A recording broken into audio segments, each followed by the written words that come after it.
So we're going to be in 3 middle schools in Attleboro, grades 5 through 8. But then also we're training, we've got almost 100 teachers at this training. So Attleboro, the Brennan Middle School here is served as a training hub. So we've brought teachers in from probably another 12 districts. We think all of our courses can be taught by a good middle school teacher. So only about 1/3 of the teachers who we train self-identify as math or science teachers. We train ELA teachers and Spanish teachers and special education teachers. The program's fully inclusive. They are literally doing what their students are going to do. They're very, very hands-on. The students will work in small teams in all of the classes. And at the heart of the engineering design process is you're going to fail. You're going to make mistakes. And as long as you're willing to learn from those mistakes so that the next attempt, the next iteration is informed by what didn't go according to plan and is closer to what you had in mind, then we think that that's pretty powerful learning. So it's a hang mobile, and we were inspired by Alexander Calder to make a hang mobile, and it's Halloween themed. So we have like flying bats, we have witches, Frankenstein, some little hanging ghosts, fake cobwebs, spiders, and we have some dowels for like support in order to make this 3D mobile. So we had to try to make it like even sort of on the sides, so that way like not one side was too heavy and you'd be like dangling. Though we did try to get like the 3D effect, which I think we did accomplish, like since it's a 3D haunted house. We enjoyed it like a lot, like working as a team and everything.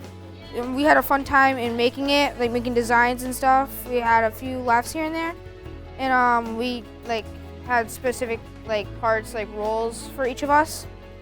And we all, in the end, we all did it, worked out good, and we accomplished what we were trying to make. So we made a mobile stay-bio by Alexander Calder. This part of it is called stay-bio, and this is a mobile. The mobile balances on this hook. We made ours based off a dead fish. I don't know why, we just did. And it balances and it slightly moves by not being touched. It just moves with the air forces that go around it. It's really fun to work on this stuff because it's like a break from school and we just get to do fun stuff all week. But it's not just fun, it's educational while being fun. Okay, so basically we made a prototype of a cast. We made a prototype of a knee, and we had to make a cast for it.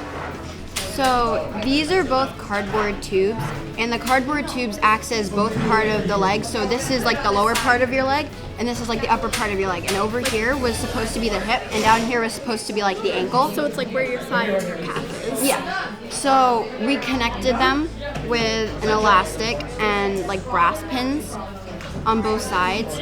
And then the kneecap is just a metal pin cap, like it's a metal cover. And then underneath we put a sponge so that it bends like that to act like a knee. And then there's a ping pong ball inside of the two cardboard pieces, so that's like that joint.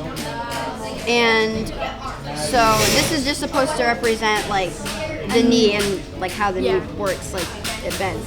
And then this is supposed to be a cast for the knee, and like the knee was supposed to be sprang, so like the ligaments and like the muscles in the knee were stretched out, and you needed to keep them together so that it would heal faster. Our grade is doing Connect sculptures.